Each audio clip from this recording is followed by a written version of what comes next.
ICC champions trophy 2025 11வது போட்டி south Africa England கடையில் நடக்க போது அதோட ஃபேண்டசி ப்ரிவியூ பார்க்க போகிறோம். சவுத் ஆப்பிரிக்கா ஸ்ட்ராங்காக இருக்காங்க. அகெயின்ஸ்ட் ஆப்கானிஸ்தான் பெரிய வெற்றி, அகெயின்ஸ்ட் ஆஸ்திரேலியா மழை காரணமாக ஒரு தடை. ஓவராலாக பாயிண்ட் அடிப்படையில் டாப்பில் இருக்காங்க, ரன் ரேட் அடிப்படையிலையும் டாப்பில் இருக்காங்க. இந்த போட்டியில் ஜெயிச்சாதான் செமிஃபைனலில் கன்ஃபார்ம் பண்ண முடியும் அப்படிங்கிற நிலைமையும் இருக்குது. இப்போதைக்கு இருக்க அடிப்படையில் ஆப்கானிஸ்தான் ஆஸ்திரேலியாவோட ரிசல்ட் பேஸ்லேயும் உங்களோட கன்ஃபார்ம் ஸ்பாட்டும் இருக்குது. ஆஸ்திரேலியா ஒரு வேளை ஜெயிச்சாங்கன்னு சொன்னால் ஆப்கானிஸ்தான் அண்ட் இங்கிலாந்து வெளியில் சவுத் ஆப்பிரிக்கா அண்ட் ஆஸ்திரேலியா இந்த குரூப்பில் வந்து உள்ளே போவாங்க அப்படிங்கிற நிலைமை இருக்குது. ஒருவேளை ஆப்கானிஸ்தான் ஜெயிச்சாங்கன்னா ஆஸ்திரேலியா சவுத் ஆப்பிரிக்காவுக்கு இடையில் அந்த பாயிண்ட் அடிப்படையில் இருக்கிற விஷயம், ரன் ரேட்டில் யார் பெட்டராக இருக்காங்களோ அவங்க உள்ளே போக முடியும். சவுத் ஆப்பிரிக்கா இப்போதைக்கு ரன் ரேட் அடிப்படையில் பெட்டராக இருக்கனால அவங்களுக்கான வாய்ப்பு அதிகமாக இருக்குது. இருந்தால் கூட இங்கிலாந்துக்கு எகென்ஸ்டாக மோசமான தோல்வியை தழுவுறாங்க அப்படின்னா அந்த இடத்துல சவுத் ஆப்பிரிக்கா பின்னடைவை சந்திக்க வாய்ப்பு இருக்குது.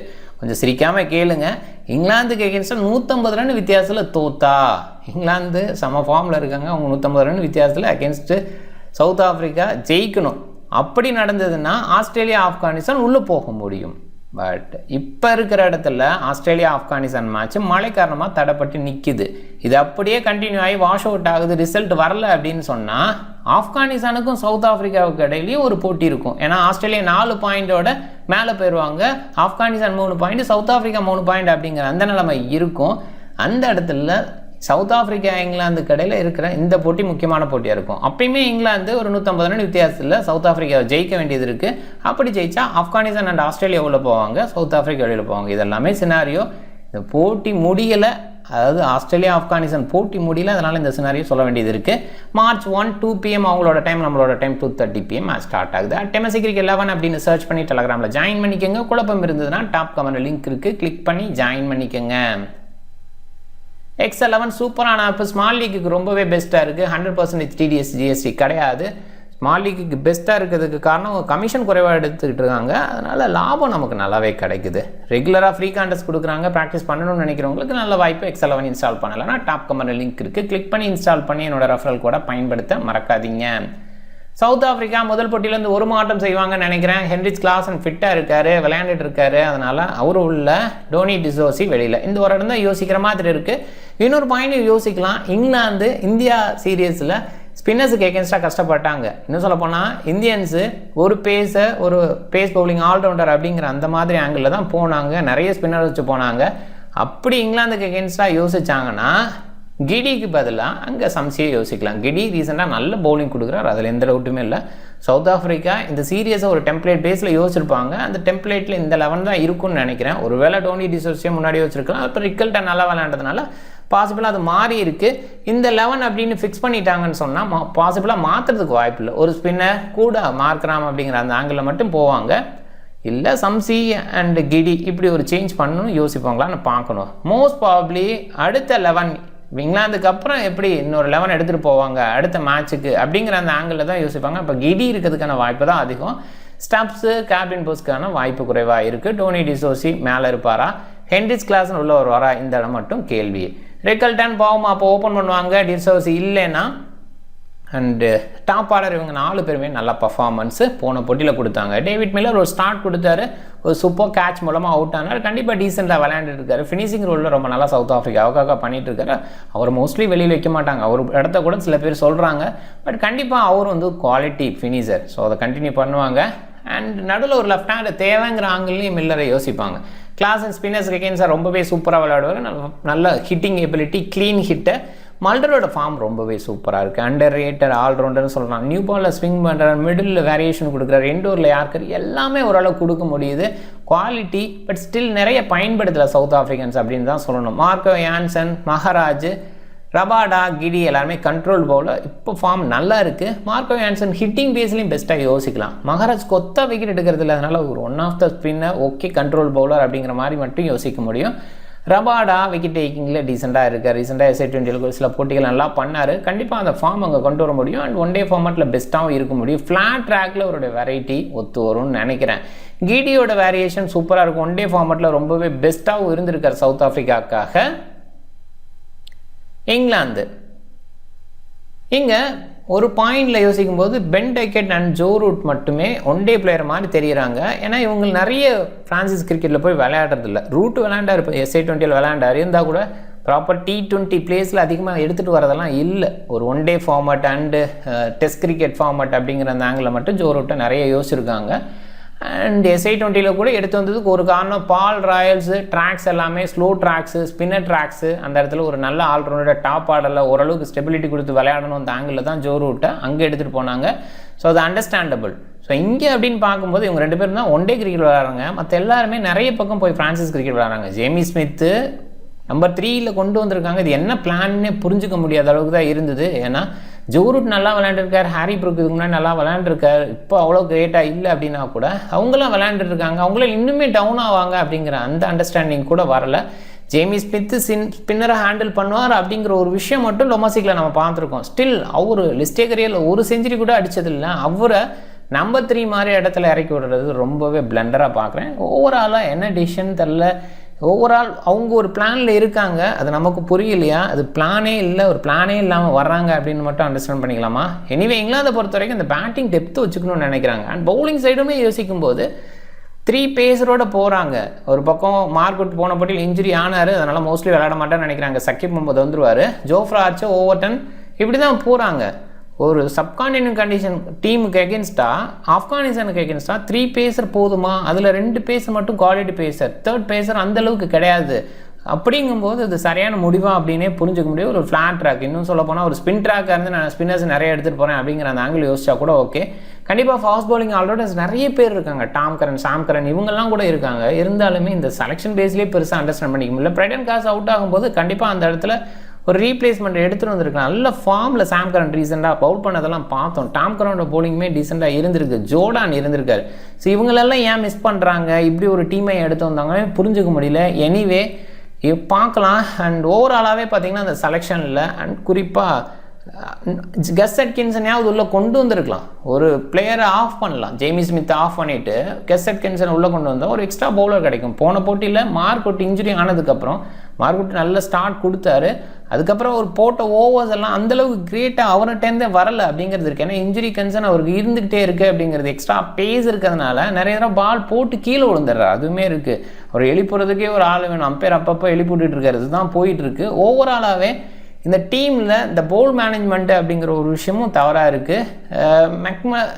மெக்கலம் இருக்கார், அவர் டெஸ்ட் கிரிக்கெட்டுக்கு ஒரு ஸ்டாண்டர்ட் செட் பண்ண ஒரு ஃபீல் அவராக நினச்சிக்கிட்டாரு. அது மேபி இங்கிலாந்து கண்டிஷனுக்கு ஏதோ ஒரு வகையில் ஒரு சீரியஸில் அது செட் ஆகிருச்சு. பட் அது கண்டினியூவாக செட் ஆகாது அப்படிங்கிறது இருக்குது. ஸோ அதுலேருந்து திருப்பி ஒன் டே ஃபார்மேட்டுக்கு அவரை கொண்டு வந்தாங்க. என்ன ஐடியாவில் கொண்டு வந்தாங்கன்னு புரிஞ்சுக்க முடியல. ஓவராலாக பார்க்கும்போது ஒரு ஐடியாலஜியாக ராங் ஆயிடுச்சு. இப்போ கேப்டன் ஜோஸ் பட்லர் அவருமே விலகிட்டார். ஒன் டே கிரிக்கெட் அந்த இதுலேருந்து நான் கேப்டன்சி விட்டு விளைக்கிறேன் அப்படிங்கிற மாதிரி முடிவு எடுத்துட்டாரு. ஏன்னா இந்த மாதிரி செலெக்ஷன்லேயே தவறாக இருக்கும்போது அவர் மட்டும் டீம் எப்படி மேனேஜ் பண்ண முடியும்? அவருமே பேட்டிங் ஆடல் அப்பில் வரதை விட்டுட்டு இன்னுமே கீழே வராரு. இந்த முடிவுமே தவறாக இருக்குது. ஓவராலாக சொல்லவே வேண்டியதில்லை. இங்கிலாந்து ஒரு நல்ல டீம், நிறைய குவாலிட்டி கிரிக்கெட் பேக் எண்டில் வச்சுருக்காங்க. கவுண்டி நிறைய நடக்குது. அதில் T20 பிளாஸ்ட் 100 அப்படிங்கிற மாதிரி ஃபார்மேட்ஸ் நிறையா இருக்குது. நிறைய கிரிக்கெட் விளையாடுற நேஷன் அது. எவ்ரி ஒரு சும்மா தெருவுக்கு கிரவுண்ட் இருக்கும், அந்த மாதிரி ஒரு நேஷன். ஸோ அப்படி இருந்துமே அவங்க இந்த மாதிரி குவாலிட்டியை வெளிப்படுத்துறது ஒரு பேசிக் சென்ஸ் அப்படிங்கிறது ஒன் டே கிரிக்கெட்டுக்கு இருக்குது. அந்த சென்ஸ் இல்லாமல் விளையாடுறாங்க அப்படிங்கிற ஒரு ஃபீலே கொடுத்துட்டாங்க. எனிவே ஓவராலாக இங்கிலாந்து டீம் மேலே ஒரு விமர்சனம் வைக்கிற மாதிரி இருக்குது. குயிக்காக ஆடணும்னு நினைக்கிறாங்க, ஒரு இடத்துல ஓகே ஸ்டெபிலிட்டி இந்த இடத்துல நிற்கலாம் அப்படிங்கிற மாதிரி பிளேயர் பண்ண மாட்டுறாங்க. ஸோ எனிவே பார்க்கலாம். 2 போட்டிலையுமே ஒரு இடத்துல யோசிக்கும் போது ஓகே டக்கெட் ரூட் நல்லா விளாண்டாங்க, ஒரு 300+ அடிக்க முடியுதுன்னா அந்த ஒன் டே கிரிக்கெட்டில் நல்லா தானே இருந்திருக்கு அப்படின்னு சொல்லலாம். பட் அந்த அப்ரோச்சு அங்கே கொடுத்த ட்ராக் அப்படிப்பட்ட ட்ராக்கு, ஸோ அதையுமே பார்க்கணும். அண்ட் ஆப்கானிஸ்தான் ஓரளவுக்கு டீசன்ட் டீம், அதில் டவுட்டே கிடையாது. இருந்தால் கூட அந்த டீமுக்கு எகென்ஸ்டாக தோக்காமல் இருந்திருக்கலாம். எண்டில் ஃபினிஷ் பண்ணும்போது ஈஸியாக இங்கிலாந்து ஜெயிச்சிருவாங்க அப்படின்ற அந்த இடத்துல டக்குன்னு விட்டு கொடுத்துட்டாங்க. ஸோ அதுவுமே பார்க்கும்போது மோசம்னு தான் சொல்லணும். எனிவே இந்த போட்டிக்கு வருவோம். டக்கெட் அண்ட் ரூட் மட்டும் நல்லா விளாட்றாங்க. பிளிப்சால்ட் ஃபார்ம் டவுனாக இருக்குது. ஸ்மித்து டோட்டலாகவே இல்லை. ஹாரி ப்ரூக்கு ஸ்பின்னர்ஸுக்கு எகென்ஸ்டாக ஒரு தடமாற்றத்தை காமிக்கிறாரு. ஓகேன்னு விளையாடுறாரு, அவ்வளோதான் பெஸ்ட்டுன்னு சொல்ல முடியல. ரீசெண்டாக அவரோட ஃபார்ம் நல்லா இருந்திருக்கு. இந்தியா சீரீஸ்க்கு அப்புறம் டோட்டலாகவே இல்லை. பட்லருமே அப்படி தான் சொல்லணும், அவ்வளோ கிரேட்டாக இல்லை ஒன் டே கிரிக்கெட்டில். லியாம் லிவிங்ஸ்டனும் பவுலிங்கில் ஓகே ஓரளவுக்கு மேனேஜ் பண்ணுறாரு, பேட்டிங்கில் டோட்டலாகவே ஃபெயிலியர் ஆகிறாரு. ஜேமி ஓவர்டன் ரொம்ப லேட்டாக வரதுனால பெருசாகவும் ரேட் பண்ண முடியல, பட் ஓரளவுக்கு பவுலிங்கில் நல்லா பண்ண முடியும். லாங் ஹேண்ட் இருக்குது, பவர் ஹிட்டிங், ஃபினிஷிங் ரோலில் ஓகேவா பார்க்கலாம்.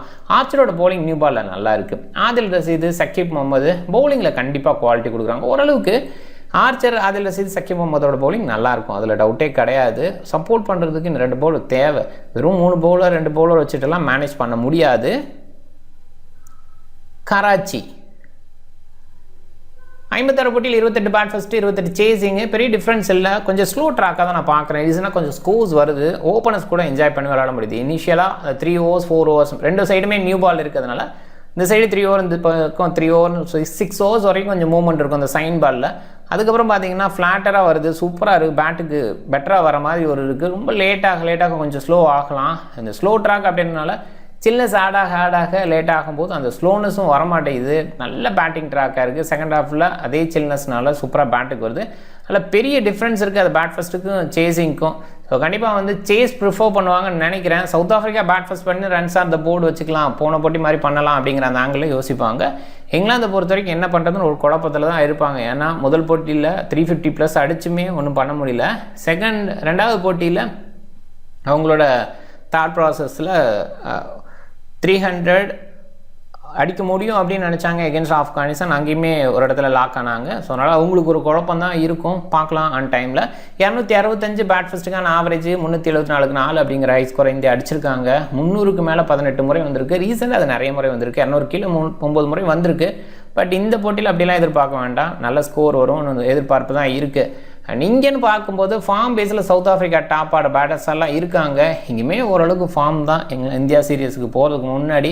பட் இப்போன்னு பார்க்கும்போது ரூட் டெக்கெட் மட்டும்தான் ஃபார்மில் இருக்காங்க, ஒன் டே கிரிக்கெட் வெளிப்படுத்துகிறாங்க. மற்ற யாருமே அந்தளவுக்கு கிரேட்டாக வெளிப்படுத்தலை. அண்டு பவுலிங் பேஸ்லேயும் யோசிக்கும் போது மல்டர், யான்சன், ரபாடா, கிடி செம்மையாக கலக்குறாங்க. அண்ட் மஹராஜோட கண்ட்ரோலும் இருக்குது. ஓவராலாக சவுத் ஆஃப்ரிக்கன் கம்ப்ளீட் பேக்கேஜை தெரியுறாங்க. இங்கிலாந்தை கம்பேர் பண்ணும்போது சவுத் ஆஃப்ரிக்கா பெட்டராக இருக்கனால சவுத் ஆஃப்ரிக்கா வின் பண்ணுறதுக்கான பாசிபிலிட்டி அதிகமாக இருக்குது. மழை இல்லை இன்னைக்கு டேயில் கூட, அதாவது வீடியோ போடுற அந்த டேயில் கூட கொஞ்சம் சின்ன க்ளவுட் கண்டிஷன் இருக்குது. இந்த டே மேட்ச் நடக்கிற டே சன்னியாக இருக்குது, அதனால் முழுமையாக மேட்ச் நடக்கும், அதில் பிரச்சனையே கிடையாது. South Africa bowling option Markram, support and 5 bowlers. England இதே மாதிரி 5 bowlers லிவிங்ஸ்டோனோட சேர்த்து தான் 4 bowlers, லிவிங்ஸ்டோன், ரூட்டு. ஸோ இந்த மாதிரி தான் இருக்குது. இனிஷியல் பால் சக்கீப் முகமது, ஆர்ச்சர்ட்ட இருக்கும். இங்கே கிடி அண்டு யான்சன்ட்ட இருக்கும். ரபாடா கொஞ்சம் லேட்டாக வருவார். மல்டர், ரபாடா லேட்டாக வந்து வீசுவாங்க. ஒரு எக்ஸ்ட்ரா ஸ்பின்னர் எது எடுத்துகிட்டு வர மாதிரி இருந்தால் கிடி ஆஃப் பண்ணிட்டு தான் எடுத்து வருவாங்க. அப்போ ரபாடா அண்டு யான்சன் ஓப்பன் பண்ணுவாங்க. மல்டர் லேட்டாக சப்போர்ட் பண்ணுவார். சம்சி ரொம்ப லேட்டாக வருவார். பாசிபிளாக ஆஃப்டர் 40 சில ஓவர்ஸ் வீசி விக்கெட் எடுக்க வாய்ப்பு இருக்குன்னு ஆஃப்டர் 40 இந்த 5 ஃபீல்டர் அவுட்டில் வர முடியும் இல்லையா, அந்த மாதிரி ஆங்கிளில் யோசிக்கும் போது Ryan Rickelton, Ben Duckett, Root இவங்க 3 பேருமே செஞ்சுரிஸ் அடிச்சிருக்காங்க. அதனால் பீப்புள் அவங்க சைடு போயிருக்காங்க. நிறைய பேர் சேஃபாக அவங்கள தான் யோசிச்சிருக்காங்க. வாண்டர்சன், ஏடன் மார்க்ராம், லியாம் லிவிங்ஸ்டோனும் யோசிக்கலாம். இனிஷியல் பால் கண்டிப்பாக சக்கீப் முகமது, ஜோஃப்ரா ஆர்ச்சர் அந்த ஸ்விங்கோட வரும். கண்டிப்பாக அந்த நியூ பால் சைன் பாலை யூஸ் பண்ணுறாங்க, அதில் டவுட்டே கிடையாது. இங்கிலாந்து பவுலரில் இருக்கிற 2 bowler 3 bowler ஓரளவுக்கு ஓகேவா வீசுகிறாங்க, அதில் டவுட்டே கிடையாது. ஏன்னா அதில் சேர்த்து சக்கீப் முகமது, ஜோஃப்ரா ஆர்ச்சர் நல்ல ஃபார்மில் இருக்காங்க, அது ஓகேவாக தான் இருக்குது. ஒரு பாயிண்டில் யோசிக்கும் போது அந்த நியூ பாலுக்கு அப்புறம் பெட்டராக வீஸ்லியோ அப்படிங்கிற அந்த ஃபீல்டு இருக்குது. அதனால் ரிக்கல்டன், பவுமா இனிஷியலாக கொஞ்சம் தடுமாறி அவுட் ஆனால் கூட ரசீவ் ஆண்டர்சன், ஏடன் மார்க்ராம், டேவிட் மில்லர் இவங்கெல்லாம் பெட்டர் அவுட்புட் கொடுக்கலாம். இதை யோசிக்கிற மாதிரி இருக்குது. அப்போ மிடில் பேஸில் இருக்க சவுத் ஆஃப்ரிக்கன்ஸ் பெஸ்ட் அவுட்புட்டாக கொடுக்க முடியும். மிடில் அவ்வளோ எஃபெக்டிவாக இங்கிலாந்து பவுலர்ஸ் இல்லை அப்படிங்கிறது கிளியராக தெரியுது. ஸோ அதை பேஸ் பண்ணி யோசிக்கும் போது ரசீவ் ஆண்டர்சன், ஏடன் மார்க்ராம் இவங்க வந்து பெஸ்ட் அவுட்புட்டை கொடுக்கலாம். ஒருவேளை டாப் ஆடலை இங்கிலாந்து பிளேயர்ஸ் சரியாக விளையாடலை, பென் டெக்கெட் நியூ பாலில் கண்டிப்பாக டஃப்பான ஒரு விஷயம். மார்க்கோ யான்சன் லெஃப்ட் ஹேண்டருக்கு நல்லா வீசுவார். இதே மாதிரி ரபாடா லெஃப்ட் ஹேண்டருக்கு எகென்ஸ்டாக சூப்பராக வீசுவார். ஸோ இது ரெண்டுமே பார்க்கும்போது பென் டெக்கெட் அவ்வளோ ஈஸி கிடையாது அங்கே நிற்கிறது. ஸோ அந்த வகையில் ஜோ ரூட் கொஞ்சம் மிடில் ஸ்டெபிலிட்டி கொடுக்கலாம். ஜோ ரூட்டுமே எப்படிப்பட்ட பிளேயர் அப்படின்னு பார்த்தா ரீசெண்டாலாம் பெஸ்ட்டாலாம் இல்லை, ஓரளவுக்கு ஓகே. அது பார்ல் ராயல்ஸுக்கு எகென்ஸ்டாக விளையாடும் போதும் அதே நேரத்தில் ரீசெண்டாக விளையாடுறப்ப ஓகேவாக விளையாண்டுருக்கார். பட் ஸ்டில் ஒரு விஷயம் புரிஞ்சுக்கணும், அவர் ஸ்பின்னர் இருக்கிற யூனிட்டுக்கு எகென்ஸ்டாக பெஸ்ட்டாக விளையாடுவார். பேஸ் யூனிட்டுக்கு எகென்ஸ்டாக ஓரளவுக்கு விளையாடும். அது ட்ராக் பெஸ்ட்டாக இருக்கணும். இங்கே ட்ராக் பெஸ்ட்டாக இருக்கிறதுனால விளையாண்டுட்டு இருக்க இருந்தால் கூட இது super pace unit South Africa. So அந்த இடத்துல ரூட்டும் காலியானா லியாம் லிவிங்ஸ்டன் கொஞ்சம் ஸ்கோர் பண்ணலாம். ஸோ ஒரு 30, 40 இது 50+, 60+ன்னு கன்வெர்ட் பண்ண இப்போ இருக்க ஃபார்ம் அப்படி இல்லை. இருந்தால் கூட ஒரு ஐடியாவுக்கு 50+ அப்படிங்கிற மாதிரி கன்வெர்ட் பண்ணுனா 2 விக்கெட் எதுவும் எடுக்கிற மாதிரி இருந்தால் லெக் பிரேக் ஆஃப் பிரேக்னு மாற்றி போட முடியலையா லியாம் லிவிங்ஸ்டன், அந்த ஐடியாவில் அங்கேயுமே விக்கெட் எடுத்தார் அப்படின்னா கண்டிப்பாக ஒரு சாய்ஸாக யோசிக்கலாம். டியான் Mulder, Salt, Harry Brook, Overton இவங்கெல்லாம் ரீசெண்டாக பெஸ்ட்டாக இருந்தாங்க. இல்லை வியான் மல்டரோட ஃபார்ம் இப்பயுமே நல்லா இருக்குது. ஜேமி ஓவர்டனோட ஃபார்ம் இப்போ நல்லா இருக்குது. பட் லேட்டாக வரதுனால யோசிக்கிற மாதிரி இருக்குது. ஒரு ஓவர் பேஸில் முழுமையாக வீசுறதுக்கான வாய்ப்பு ஜேமி ஓவர்டனுக்கு இருக்குது. 3 பேஸ் மட்டும் போகிறாங்கன்னா கண்டிப்பாக அந்த 10 ஓவர் அவர் வீசிடுவார். ஃபிலிப் சால்ட் டாப் ஆர்டரில் வராரு. ஒரு வேளை செகண்ட் இன்னிங்ஸாக இருந்தால் பெஸ்ட் அவுட் புட்டை கொடுக்க முடியாது, கொடுத்துருக்காரு. Harry Brook top order fail ஆனால் இவர் சக்ஸஸ்ஃபுல்லாக இருந்திருக்காரு. அகென்ஸ்ட் ஒரு பேஸ் யூனிட் கண்டிப்பாக ஒரு எஃபெக்டிவாக இருக்கலாம் அப்படின்னு யோசிக்கலாம். ரசி வாண்டர்சன் அண்ட் ஐடன் மார்க்ராம் கேப்டனாக யோசிக்கலாம். நான் ஏற்கனவே சொல்லிட்டேன் ரீசன். பேட் ஃபர்ஸ்ட் என்னை பொறுத்த வரைக்கும் ப்ரிஃபரபிள். எந்த டீமாக இருந்தாலும் பேட் ஃபர்ஸ்ட் பண்ணால் நல்லா இருக்கும்னு நினைக்கிறேன். கொஞ்சம் சன்னி கண்டிஷன், பிச் கண்டிப்பாக டவுன் ஆகும். லேட்டராக கொஞ்சம் சில்னஸ் ஆடாகலாம். அவ்வளோ டியூ இல்லை அப்படிங்கிற ஒரு விஷயம் பார்க்குறேன். ஏன்னா ரீசெண்டாக மழை இந்த மாதிரிலாம் பேஞ்சிட்டு இருக்கும்போது டியூ பெருசாக இருக்காது. அந்த பேஸில் யோசிக்கும் போது பேட் ஃபர்ஸ்ட் பண்ணி ரன் சார்ந்த போட வச்சுக்கிட்டோம்னா நல்ல ஒரு விஷயமா இருக்கும். ரிக்கல்டன் நல்ல சாய்ஸ், பட்ல லேட்டாக வராரு. சால்ட் கொஞ்சம் யோசிக்கிற மாதிரி இருக்குது. ஒரு இடத்துல ரிக்கல்டனை கூட மிஸ் பண்ணிவிட்டு யோசிக்கலாம். கொஞ்சம் ரிஸ்க் எடுக்கணும்னா ஹென்ரிஸ் கிளாசன் சைடு போகலாம். ஓகே தான், ஆன் டைமில் என்ன மாதிரி பேட்டிங் ஆர்டர் கொடுக்குறாங்க அப்படின்ட்டு கிளாரிட்டி எடுத்துக்குங்க. அதுக்கப்புறம் அந்த ஒரு விஷயத்த பண்ணலாம். நேரத்தை யார் இருப்பா யார் இல்லை அப்படிங்கிறதையும் பார்த்துங்க. பட்டில் கேப்டன்சி ரிசைன் பண்ணியிருக்காரு. அண்ட் இந்த போட்டியிலேயே அவர் விலகி நிற்கிறாரா அப்படிங்கிற ஒரு விஷயம் இருக்குது. எனிவே பார்க்கலாம். அண்ட் பேட்டிங் ஆர்டர் மாறவும் வாய்ப்பு இருக்குது. ஒரு பாயிண்டில் ஜேமி ஸ்மித்துக்கு பதிலாக டாம் பேண்டன் எடுத்துகிட்டு வரலாம் அப்படின்னு யோசிக்கலாம். டாம் பேண்டன் இப்போ அவைலபிளாக இருக்கார். அவர் செம்ம பர்ஃபார்மன்ஸ் ILT டீமில் கொடுத்தாரு. அவர் வெளியிலேயே உட்கார வச்சாங்க. முதல் போட்டியில் அவைலபிள் இல்லை, அது ஓகே. பட் ரெண்டாவது போட்டியிலையுமே வெளியில் வச்சதும் கொஞ்சம் ஹாஸாக இருந்துச்சு. எனிவே பார்த்துக்கலாம். டக்கெட் கொஞ்சம் யோசிங்க. டீசெண்டான பிளேயர் டக்கெட் எடுத்துக்கலாம். ரசி வாண்டர்சன், பவுமா வேணான்னு நினைக்கிறேன். ஓப்பன் பண்ணுறாரு, கொஞ்சம் risk. England fast bowling area நல்லா இருக்கும் அப்படின்றதுனால மில்லரை ட்ரை பண்ணுங்க. ஃபர்ஸ்ட் பேட்டிங்கை இருந்தால் அப்படியே decent choice. Root, Markram, Jansen, Overton, Liam Livingstone, Mulder. Bowling சைடில் ரபாடா, ஆர்ச்சர் நல்ல சாய்ஸு. ஆதில் ரசீது ஓகே, நான் நிறைய பாயிண்ட் எடுத்து கொடுப்பாரா அப்படிங்கிறது ஒரு கேள்வியாக இருக்குது. நல்ல பவுலிங் கொடுக்குறாரு, பெருசாக யோசிக்க முடியாது. 1 விக்கெட் 2 விக்கெட் அப்படிங்கிறது அதிகபட்சமாக இருக்கும். இப்போ இருக்கிற பாயிண்ட்ஸ் அது பத்தாது.